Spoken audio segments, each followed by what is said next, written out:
Sudbury News Talk. I want to show you something. Stand by. On the morning shift.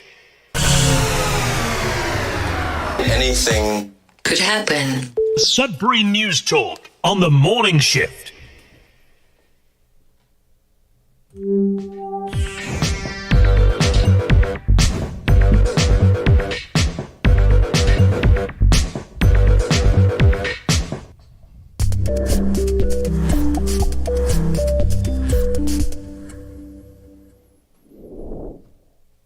Hey, good morning, everyone. Welcome to Sudbury News Talk on the morning shift. I'm AJ Walsh. I'm glad to be here with you. Thanks for being with us. We're live on CKLU 96.7 FM on the radio. We're also streaming at cklu.ca. You just click on the Radio Player Canada app on the website, and you can stream us. If you download the Radio Player Canada app, you can take us with you and listen to us anywhere, anytime on your favorite device. And also other programming from CKLU. It's that easy. Also, we're streaming live at Facebook.com/Sudbury News, YouTube.com/Sudbury News. And you could like, share, comment, subscribe, follow, all the things you do with social media. We're also on other social medias as well. We're not just on those platforms, but catch us for all things social media. We're really working on our, we have to get our TikTok up and running. Not even sure if that's ever going to happen, but I have to figure out ways that we could utilize it. And every social media has its own thing, right? It has its own way of working its own usefulness, its own reason for being there. And we have to figure out how this particular show fits, or podcast or live stream fits into those different platforms.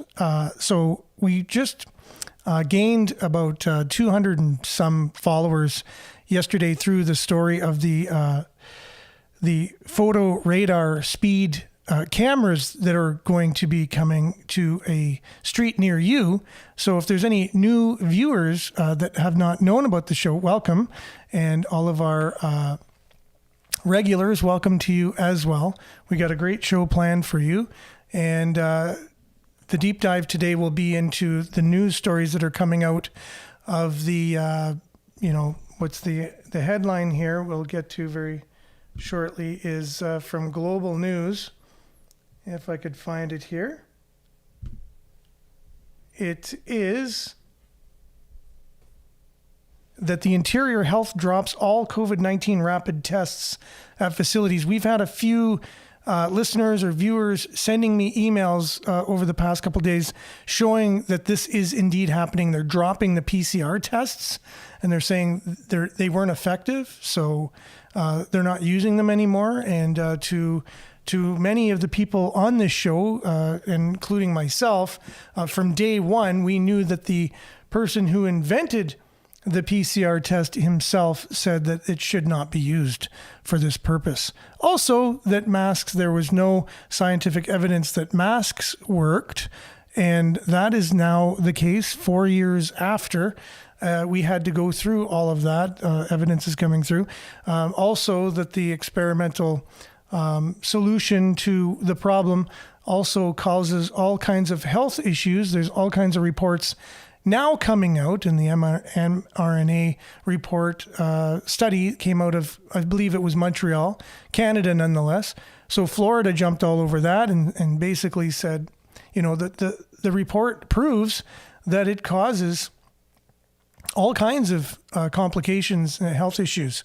And so they've basically put an end to, and they're telling everyone not to go ahead with any more of these experimental solutions. So we will have more on that. That's our deep dive for today, right? It's not an easy deep dive. We'll probably get, risk being deplatformed or whatever all the time whenever you talk about any of these things. But this is mainstream now. It's coming out. We're going to share a story from Global News a video from there. Epic Times talking about the military being forced and how reports are coming out now on that. And then a documentary, basically a 10-minute or so documentary. So stay tuned if you really want a way to explain to people when it's hard to explain how the vaccinations came out, they rolled out, why it was so fast, what are in these things, why people were skeptical, scientists were skeptical, and basically in their skepticism, rightfully so now, showing that it was good of them to be that way, were censored on all social media platforms at the time, right? And so most people, especially most people in Canada, went ahead with it because we were not that educated. But this particular short documentary will explain how the drug works, what's in it, why we need to be aware of what it is and what it can do to us. A little too late, I guess, now for many of us. But at the same time, to be educated. There's, at the time, everyone was being bombarded with information. And now that it's kind of come and gone, we can look into the nightmare that was, if you will. So that's our deep dive for today. That's coming after quick weather, sports, news headlines from our local news outlets, and your comments and much, much more when we come back. So let's dive in with some weather. Let's get things rolling so that way we don't run out of time today. That sometimes does happen. So we'll be back right after this. Stay tuned. It's going to be a great show.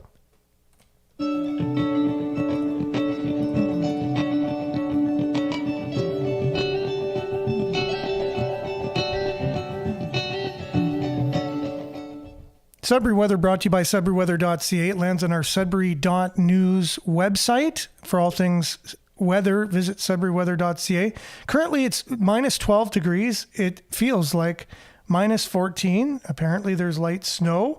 I guess I didn't notice it, but maybe it is in some areas. There is still a winter watch for Greater Sudbury and vicinity, saying here another winter storm is expected Friday night into Saturday. Great. Just like we were hoping for.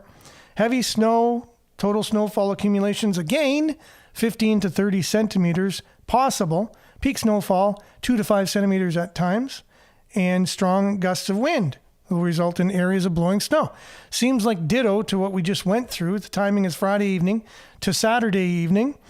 While the prospects for a winter storm are high, uncertainty exists regarding the exact track of this low pressure system. The details of the track will greatly affect precipitation type and amounts at any given location. The heaviest snowfall is expected Friday night. Snow in combination with gusty winds will result in areas of blowing snow and greatly reduce visibility. In the wake of the system, gusty winds will filter through Arctic air late Saturday, and multi-day lake effect snow may occur and follow the passage of the low pressure system on locations east of the Great Lakes, which would be us, bringing additional significant accumulations to some communities. Rapidly accumulating snow could make travel difficult, so make sure to take all the precautions. I know a lot of us, you got your snow blowers out now, you got your shovels, hopefully your winter tires have been on for a while, and we're ready for winter, and we got a bit of a break, right? So I guess just like every time when we don't get winter right away, we pay for it shortly after. A little bit of your long range for today, mainly cloudy, 30% chance of showers. We'll get to the long range right after this.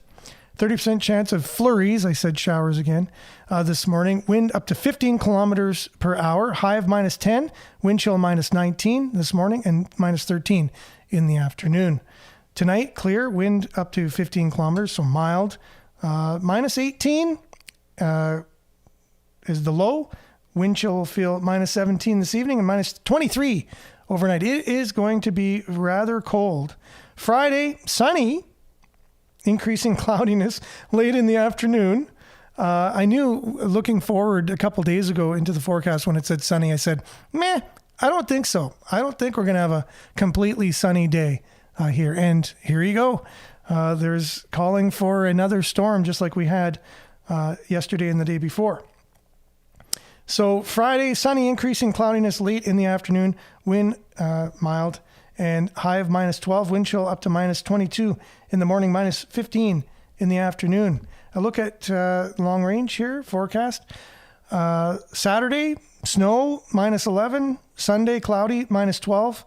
Monday, 30% chance of flurries. Monday, Tuesday, Wednesday, -10, -12, -11 on those 3 days. A look at your satellite here. Look at all these clouds. We can't really see the system itself as we don't know the path it's going to take now. But we all should keep our eyes on Environment Canada and our weather apps and everything that we do to get our weather. Just stay tuned for that. Okay, that's your Sudbury weather, brought to you by SudburyWeather.ca. We'll be back with a little bit of a sports update for you, how the Wolves did last night and where they're going after, and also the 5 in action this weekend. We'll be back right after this.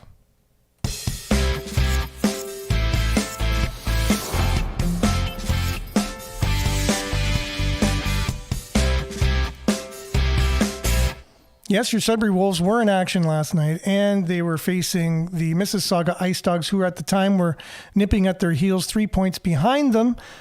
Nate Krawchuk got the start in goal because of his performance last game when he came in when the Wolves were down. I believe it was 4-1. He came in the second period. It was then 5-2, and they roared back to a 7-5 victory over the Kitchener Rangers. So Nate Krawchuk got the nod for last night, but unfortunately, the goaltending at the other end was phenomenal, facing almost 50 shots. The Wolves went on to lose the game 2-1, mainly due to 5-on-3. The Wolves were very undisciplined and took 2 penalties at the same time, which was the game-winning goal. And low-scoring game, good goaltending on both sides. Nick Krawchuk did not stand a chance on the 5-on-3. It was a great goal, basically top shelf it and had no chance on that goal. Anyways, so the Wolves go on now for a 3-game road trip, and they've been doing very well. The question now is what happens with Nate Krawchuk. They brought in a number 1 goalie, and Vondra's coming back from that bronze medal win in the World Juniors tournament. He's kind of like the third wheel. Unfortunately, the goalie that I thought should have been their number 1 will probably either be shipped out or put down. Not put down like you would do with your animal at the vet or whatever, but he would be going down to instead of playing with the Wolves. So that's that. And unfortunately for him, I'm not sure what's happening, but you never know. I don't know. I'm not Rob Papineau, right? So we don't know exactly what they have in mind. He's brought in 3 great players recently, 2 captains from other teams, the Peterborough Petes and the Flint Firebirds. So pretty amazing deals there. They're going for a run for the championship this year. And speaking of those a team that might actually win the championship this year would be the Sudbury 5, which are in action this Friday and Saturday night.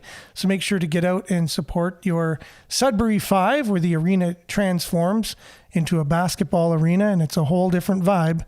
So check out the 5 this Friday and Saturday. Get your tickets, greatersudbury.ca/tickets, or visit the5.ca. So that's your Sudbury Sports. We'll be back with news headlines, local, your comments, a deep dive into what the heck happened over these last 4 years. Are we finally starting to make sense of it? Right after this.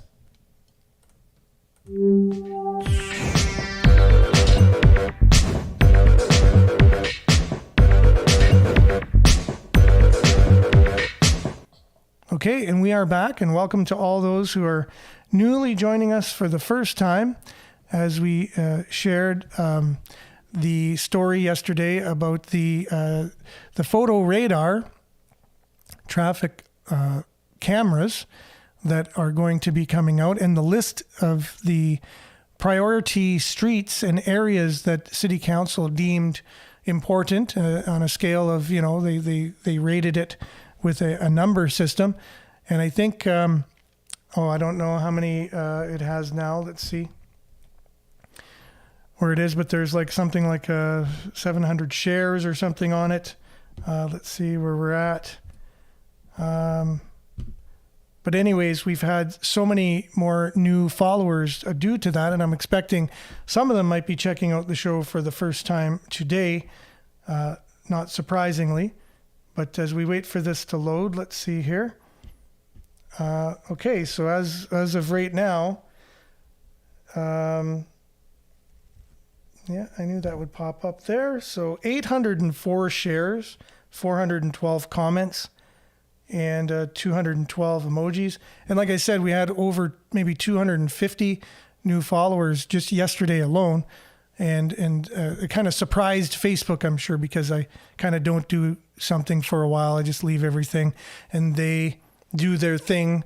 And a lot of our followers already say right now, the show doesn't come up on their feed saying that we're live. So something's going on behind the scenes to maybe not promote the show, I guess you can say. So grateful for these little viral news stories that go out every once in a while. So Judy, welcome to the show. Glad that you're first to the party on Facebook. As usual, Monique as well. Sunshine emoji there, smiley face. Good morning. Morning, Vin. Thanks for being with us. Marianne, good morning, everyone from snowy and rainy Barrie. I'm sorry to hear that, because at least that's a little more messy than just the snow, which we have up here, and we're getting more of it, apparently, possibly. Monique, Grand Rising, good morning. Thanks for being with us. Belinda, a positive statement of the day. As usual, good morning. Kindness is igniting a light in someone else for no reason other than to watch them enjoy the glow. That is very positive.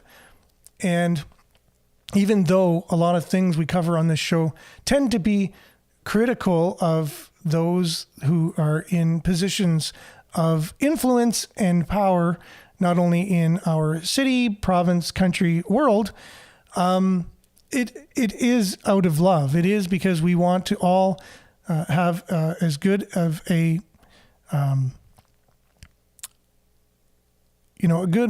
life as possible.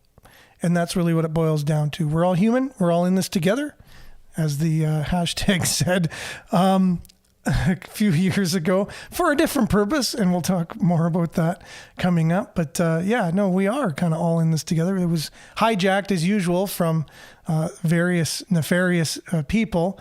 But it's really good. Just do a little kind. A smile goes a long way to somebody.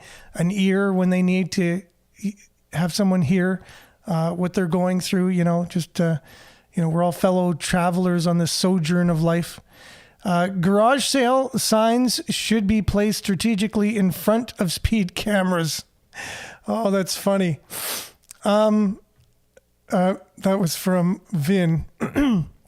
Marianne, yes. They have proof they cause cancer. So going back to the vaccines, sad. Feel for those who were forced to take these tests and those who were forced to leave their jobs, right? Now that we see all this real science coming out through these reports and studies, right? I think everyone went way too far, way too soon with everything. And we'll show that. And if for some reason you have a different point of view on it, you have to stay tuned for the documentary we're going to be sharing very soon. You're going to want to stay tuned to that, okay? Because it's very educational on the findings we have now as we look back. There's enough time gone by where there's enough evidence of things, and this particular reporter does a fantabulous job showing us that. Monique says the PCR test also contained with the jab particles. Oh, I was not familiar with that. Interesting. Okay, Liette, good morning from Collingwood. Good morning to you, Liette. And thank you so much for the things you send me. I'm going to be sharing one of the videos that you had sent recently on a subsequent show. It's really telling. A great video. So thanks you. And speaking of people sending me things, Jerome, good morning. They're back. They're back tracking on the lie. Class action coming for all of those felt so authoritarian, and city council as well. That's interesting, Jerome, and maybe you have some information that I don't, that there's going to be class action lawsuits launched to the city. Speaking of city council, though, I reached out to Mike yesterday, as we talked about on a show before, that we'll have him on to talk about the year that was and the year that's coming in city council, and you'll have a chance to ask him questions. And basically he just said, what day do you want me to come on? So it looks like he's pretty flexible. So I'll look at what makes the most sense for me, and we'll have him on. It'll be in the next few shows. So we're not going to wait very long, because we're still in the beginning of January. It's January 11th. Happy birthday to my sister, by the way, today, and anyone else's birthday that it is on this January 11th. Liette's, okay, so, all right. If people know by why the jab was introduced, I want to go, if people don't know by now why the jab was introduced, I won't go any further. And the consequences of it will continue to affect people who received it for the rest of their lives. Now, that is, so again, right? This is still controversial. It's very controversial, even though it's becoming mainstream now, and that's all we're going to share is mainstream information. We're not going to go and talk to an Alex Jones or talk to a conspiracy branded person or whatever. This is all mainstream stuff we're going to share today, because it is coming out in Canada. Canada did a report, a study on the effects of it so far, and it isn't very glowing in terms of the possible risks for those who have taken it. Anyways, is what it is. We'll get to that later. 450,000 Canadians in 2023 have gave up and moved out of Canada. Yes, that's another show we want to have. There's so many videos of people saying they're leaving Canada. It's not the place they want to live for. A lot of reasons, not just one or two. The standard of living, the cost of living, the housing crisis, all of the crises, how our downtowns are deteriorating. That's just a sign of other things, societal things, right? So anyways, we'll have that on a show coming up, all the people leaving Canada and why. Good morning, Tracy. Thanks for being with us. And good morning, Maurice. So we'll start having to move along here because time is of the essence. So let's talk a little bit local news here as we move forward into our deep dive today. So these were stories that'll go next.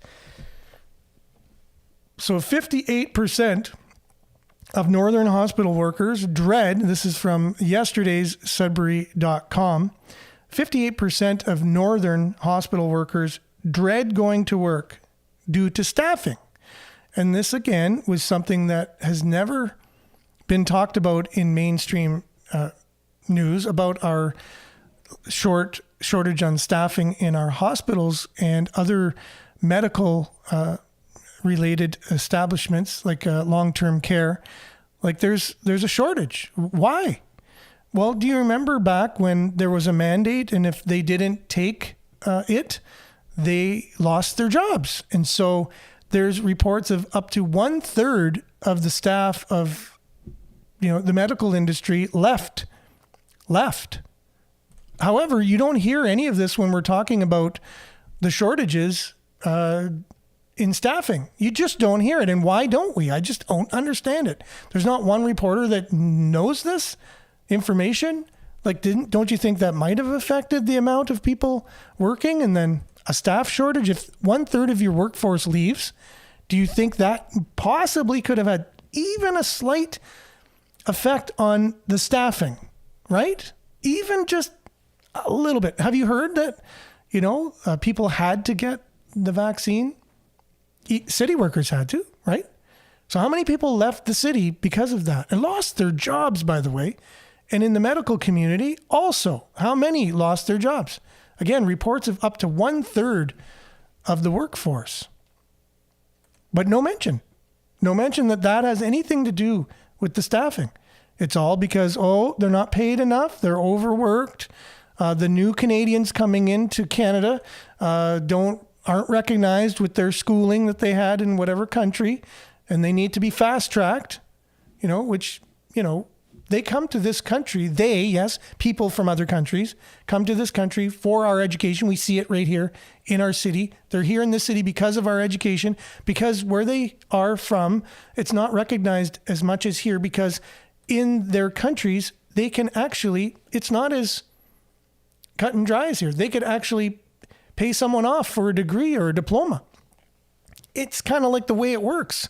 So we potentially could have someone coming here who got a degree or a diploma in their native country and get fast-tracked here, and they'll be treating you in the hospital because we have a shortage, because we lost as much as 1/3 of the workforce due to the vaccinations, which no news outlet comes out and just says.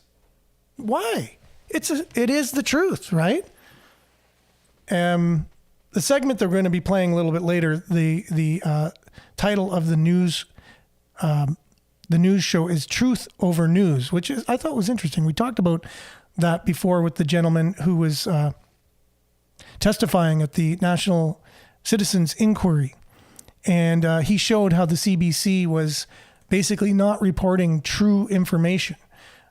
They were speculating and fear-mongering.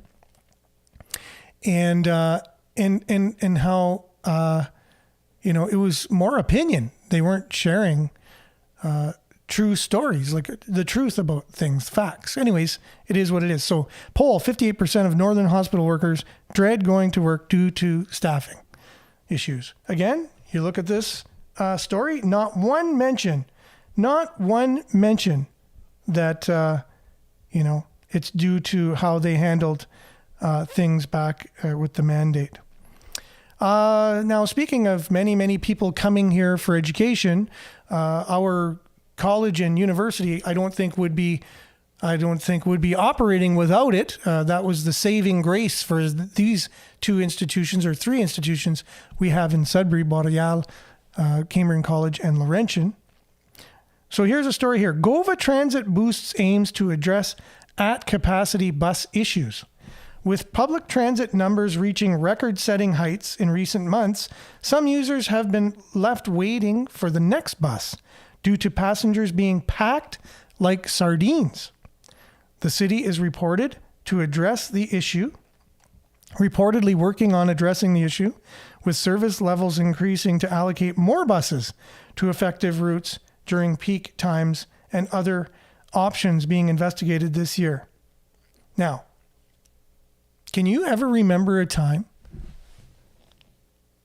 when you looked at a bus in Sudbury going by you and it was packed? Anyone who's from here for any length of time. In fact, my experience was the opposite is true. I've seen buses go by with no people in it for years, maybe two. I was like, how do they run? Nobody's taking the bus. Nobody takes the bus. But now, because we see how many people that we have coming in to the country, the buses are packed, and I need to question Mike on this too, how the new mayor has a goal to increase the population of Sudbury to 200,000 people. And I've heard reports that we are already at 200,000 people. And this could be one indication of it. I just have to drive on my streets to see the difference. I grew up here, right? So I know, there's a lot more people here than there used to be. Tons. And the buses being packed are one indication of that. So I think, Mayor, your goal is already met. I really do. There's already more than 200,000 people living here. And speaking of the person who told me this, the story from Sudbury.com that came out last year addressing this came from a letter from her. And they published the letter, good friend of mine, in which she noted that she had buses pass her by on 3 occasions due to them being at capacity. And she said, "This always happens after I've finished work. I just want to get home. safely. Luckily, I had the means and the money to grab a cab. But for most others waiting were students, and I doubt they have the money to spare. Although City Transit Service Director Brandon Adair told Sudbury.com they don't keep track of how many times buses turn people away as a result of being at capacity. It has only been reported to have happened on Route 1 and Route 2. Probably ones going by the schools, I would think, the major schools. So anyways, I just some of the things that I think we need to look into and get exact numbers, because if there are over 200,000 people and our mayor isn't aware of it, that there already are that, and that's his goal to get it, I think goal accomplished. And then what kind of infrastructure do we need? Are we making plans on 170,000 people that we have now? I think if we already have, how many students do we have in town? So that already increases our population, right? They are living here while they're here. Even if they're not permanently here, they're still living here. So that adds to our population, right? So anyways, it is what it is. Needs to be addressed. So many other things going on, but we need time today for our deep dive. So let's see. We will have, like I said, Mike Perrin on the show very shortly. We'll let you know exactly when that's going to be, when we know. So let's dive right in here with the new findings. Here in Canada, the PCR test is going bye-bye, and that's because it's not effective. And many people, including myself, knew from day one when the actual inventor of the test said you shouldn't use it because it's not effective. That should have been a sign. But oh no, we went ahead anyways and used it. So this is a story from Global News. Millions of COVID-19 rapid tests have been put to use since they first became available back in February of 2022. But now one of the province's health authorities says those tests aren't accurate enough for a clinical diagnosis. An Interior Health Authority memo instructs all staff and facilities to stop using those tests immediately. The memo says BC's Centre for Disease Control oversight of COVID rapid tests has been withdrawn for healthcare settings, and lab-tested nasal swabs should be used instead. They're going to the PCR test, which we've always known is more sensitive and more reliable in general. And in these particular settings, they're mandating that be the test of record. Those tests can pick up other things than just, say, COVID-19. And that's the reason we're doing it. It's a healthcare decision, and it's the most efficient way to do it and the most efficient way to track what's going on in our healthcare facilities in terms of infectious diseases. Again, those guidelines are for healthcare settings. You are still being encouraged to self-test at home as needed. Okay, so I have to make an apology there. I said the PCR tests were the ones we're talking about. It's the rapid tests that we're talking about. It is what it is. So let's just move on here. As we want to get, there you go, clickety click. That's the way it's done. So here's a little look into Canada's military. Canadian military disregarded legal advice in imposing vaccine mandate, internal documents show. So you go back here. Canada's defense chief received legal advice from the Office of the Judge Advocate General in 2021 that there was no evidence supporting a COVID-19 vaccine requirement for all members, that imposing one would be, quote unquote, fraught with legal risk. An internal document obtained by the Epoch Times shows the document issued on February 2nd, 2021 by the JAG's office, the military's legal department, also cites guidelines by a physician's legal defense organization that warns against obtaining consent to administer vaccines under compulsion, meaning forcing people to do it, mandating them to get it by an employer or others. The document was prepared for Chief of the Defense Staff, General Wayne Eyre, a few months before the Canadian Armed Forces imposed a vaccine mandate, which many other places did, including our city. Our city also did the same thing. And I think maybe that's what Jerome was referring to, that the city is going to be facing lawsuits here because the military was advised by their legal people that there were going to be repercussions if they indeed mandated this to come forward. So here you go. This is a headline from a couple shows ago. The Canadian government and media colluded to instill fear to coerce citizens into taking vaccines. And that was from the National Citizens Inquiry that went ahead looking into the last 4 years and what happened and how we handled it and how we can, if something ever like this in the future happened again, how we can handle it better. But they saw that the findings showed that the government and the media actually colluded to instill fear. So what the heck?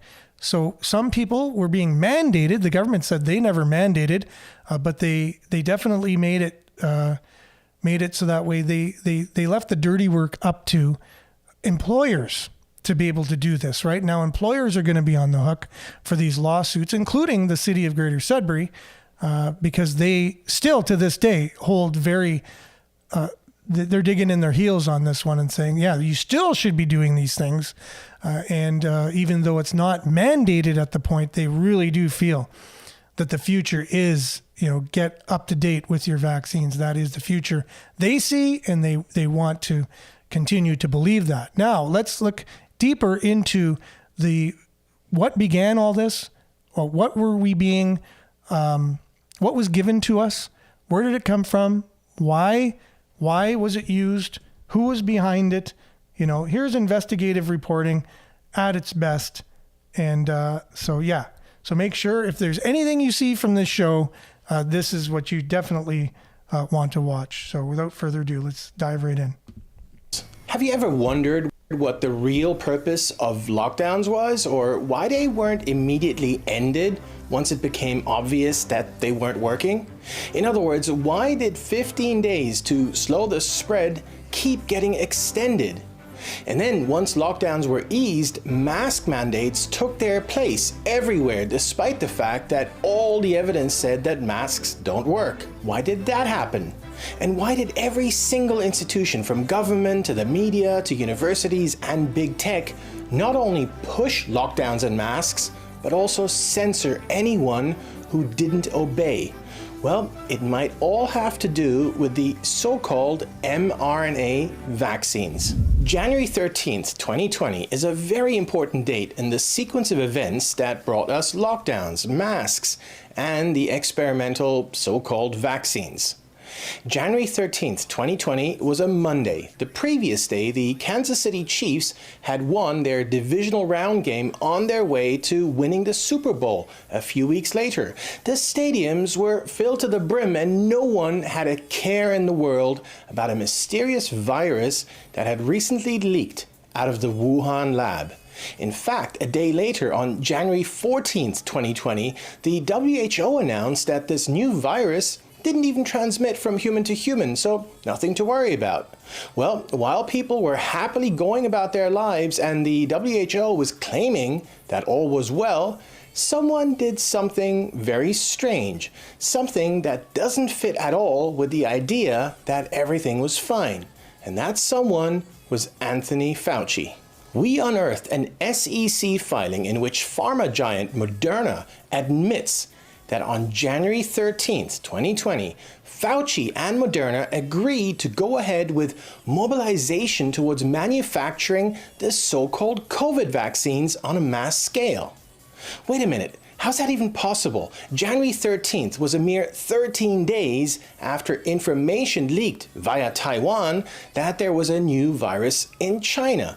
And January 13th was a mere 2 days, yes, 2 days after China disclosed the genetic sequence of this new disease. How did Fauci and Moderna go from a genetic virus sequence, which basically means a collection of 30,000 pairs of A's, C's, G's, and T's, which is an instruction manual for building a virus, to a so-called vaccine? In other words, how do you get from a collection of 30,000 pairs of letters to vaccine production mobilization in less than 48 hours? Well, the first part is pretty easy to understand in the brave new world of biology. That means the same brave new world of biology that brought us the pandemic. All you need nowadays is a collection of letters which are then fed into a machine, and the machine will spit out a so-called vaccine based on those letters. What does that mean in detail? Well, viruses have spike proteins that dock with cells.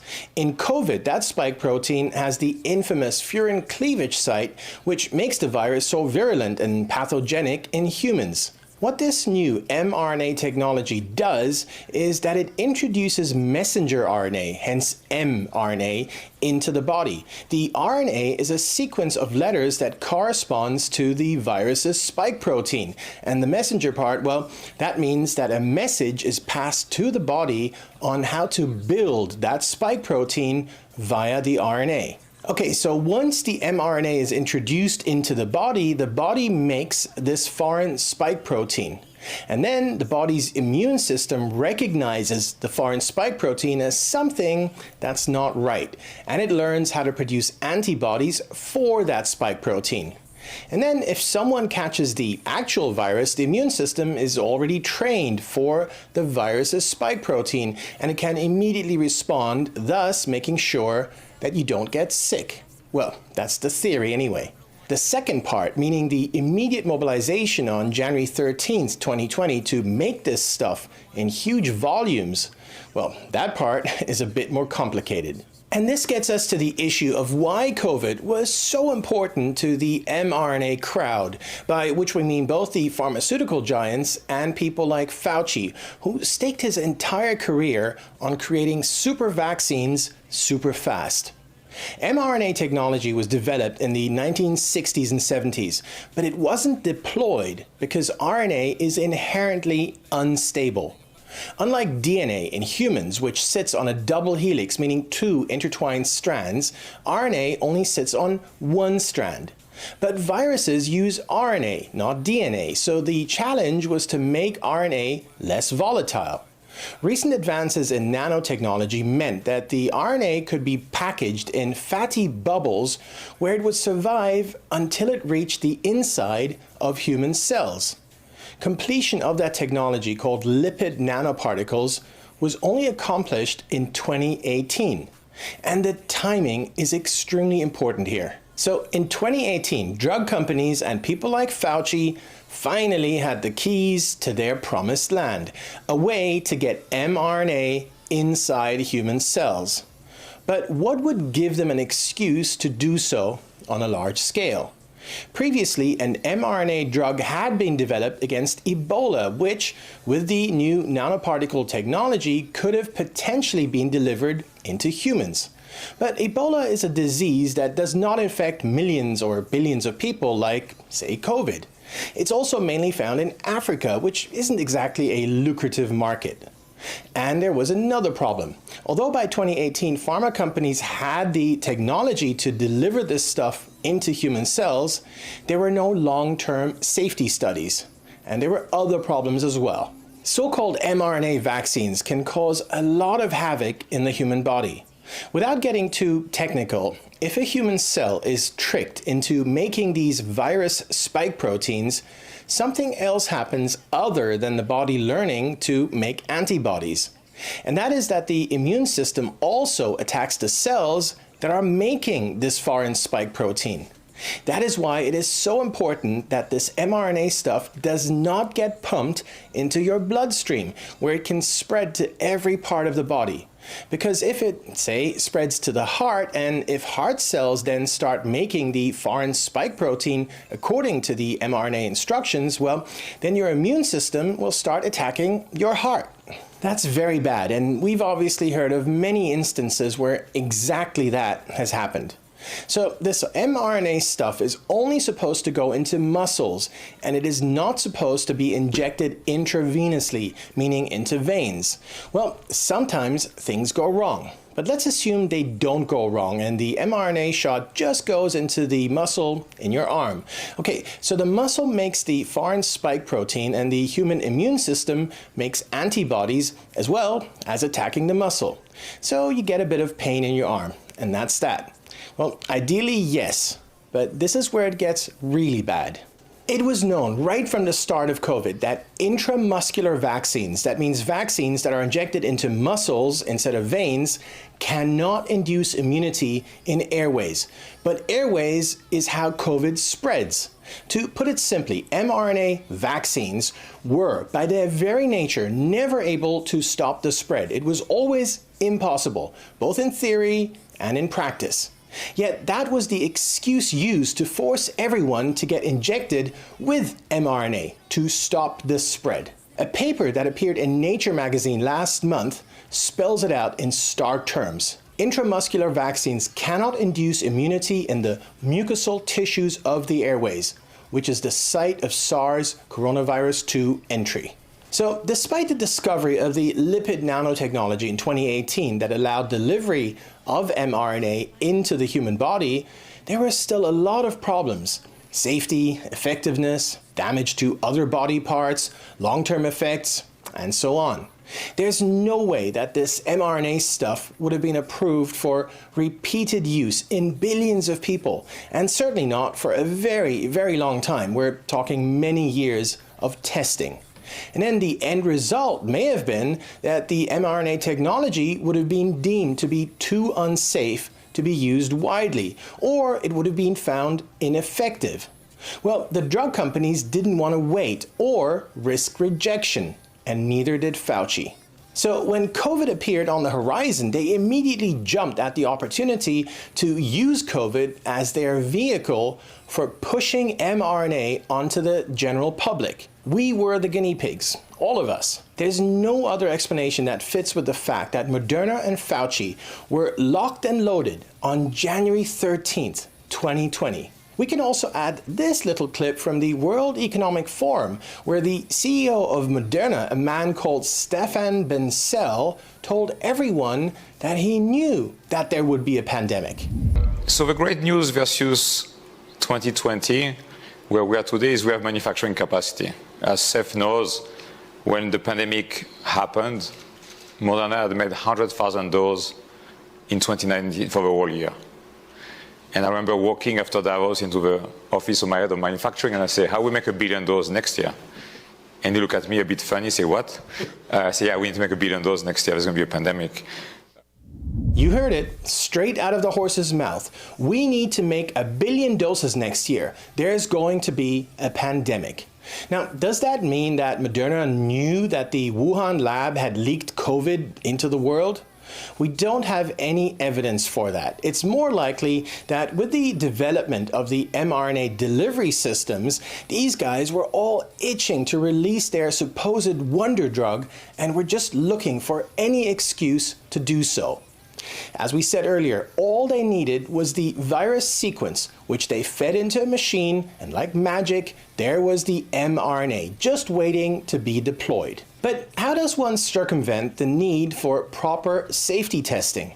Well, with the mass psychosis stirred up through the media and their fear-mongering, as well as the lies from people like Fauci, it was pretty much guaranteed that the public would demand a wonder drug and that they wanted it fast. Remember all the polls that showed that people had a hugely exaggerated expectation of risk from COVID? Here's a Gallup poll from 2021 which shows that many Americans, especially Democrat voters, overestimated the risk of COVID hospitalization for unvaccinated people by factors of 50 or higher. Death was also extremely overestimated.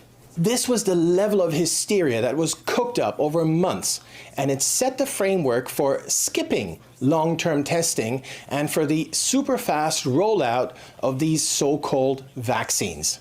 And then there was also leverage. While one could argue that the original 15-day lockdown was perhaps worth trying, and we would disagree based on the fact that all pandemic plans had rejected the idea, well, even if one thought, let's try it, it quickly became obvious, to most straight-thinking people anyway, that lockdowns weren't working. But Fauci kept pushing, and lockdowns kept getting extended. Add to that the mass school closures, business closures, and so on. And then on top of all that, mask mandates took hold. Everyone had to wear a mask, pretty much everywhere. Again, despite all the evidence saying loudly and clearly that masks do not work. So what was the point of lockdowns and masks if they don't work? Well, for one thing, the point was to fearmonger, to keep up the mass psychosis which had affected so many people. But there was another motivation, and that was leverage. Not having to be in lockdown and not having to wear a mask could be used as leverage to force people to get injected with these so-called vaccines. Let's hear it straight out of Biden's mouth. If you are fully vaccinated, you no longer need to wear a mask. But if you've not been vaccinated, or if you're getting a 2-shot vaccine and you've not gotten you only had your first shot, but not your second, or you haven't waited the full 2 weeks after your second shot, you still need to wear a mask. There's no doubt about it. Lockdowns and masks were used as leverage to force people to take these mRNA shots. And given the extremely early start date for the mobilization of these so-called vaccines on January 13th of 2020, there's also no doubt that Fauci and his pharma friends were just itching to unleash this stuff on the public, irrespective of whether it was safe or effective. And then on top of all that, given that delivery of the mRNA shot into a muscle was never going to stop the spread, we have all the ingredients for a scandal of epic proportions, one which is only starting to dawn on the public now. Thanks for joining us in today's episode of Truth Over News. And so there you have it. That's from the Epic Times. As it immediately goes into something else, or it actually just repeats. So it's just repeating. So again, a lot of people very have a lot of opinions about that. But I think if you were to, I would suggest, no matter where you are on the scale, is to go into what this particular gentleman was talking about and double check, like whatever he was saying, because that's what you should do when someone makes a claim or is reporting on something, is you need to do your own research on it, right? And so we just present that here, and then you can do that. Makes a lot of good points. It would definitely explain the uptick in sudden death as being a form of adult sudden death, I think they called it just recently. Just came out of nowhere, but you ask yourself, well, what just happened that could cause something like that? You remember the infant sudden death for years, right? Crib death. But now we've had adults just doing that. We've had a lot of athletes just dropping on the field and things like that. So you just wonder, okay, what just took place recently that could have been causing this on a wide scale? There's uptick in myocarditis. There's a report from an Australian outlet here was just shared with me. Let's see if I got it. Yes, I do have it. No, it's not there. Anyways, I might have closed it by now. But anyways, it's many reports coming out from different researchers, because now you can look back, right? So it's now you have the opportunity to look back and ask yourself these questions and find answers, because the answers are more out there now than they ever were, because we're looking back, right? While it's going on and while everybody's being bombarded with information, it's a little harder to see things for what they really are. But now if you really do care, if you really do want to know, you can. So there's many things out there to be able to do your own research. So thank you very much, guys, for being with us today and watching and listening. It's happening. It's the world that was the last 4 years, unprecedented, right? So there's a particular take on it. You have to ask yourself, why did the 2 weeks turn into 3 years? Why did all these things happen? Why Operation Warp Speed. Even the Trump haters, I don't understand. Like, he was the main reason for moving forward with all this. All the pro people that are pro vaccines, and there are, many people that are, they still hate Trump. And I'm like, okay, things are getting a little complicated now, because Trump basically made it possible to go ahead. And once the United States did it, it was just like it was a mad dash for cash. Everyone was doing it. So yeah, it's really complicated. I'm glad that no one got rich off of it, right? That everything was being done for the good of mankind, and not one organization actually made a lot of money from that, because that could be a motive for something that wasn't just out of the reasons for being kind and good, and for good reasons. So anyways, that's the show that it is and was on January the 11th, 2024. Stay tuned now for Earshot Daily on CKLU 96.7 FM. And we'll be back, God willing, same time, same place tomorrow. So we're glad that we were able to be with you today. And have a great Thursday, everyone, and prepare for what might come in terms of another storm for tomorrow night. So keep your eyes and ears open on that. So have a great, wonderful Thursday, everyone. Ciao.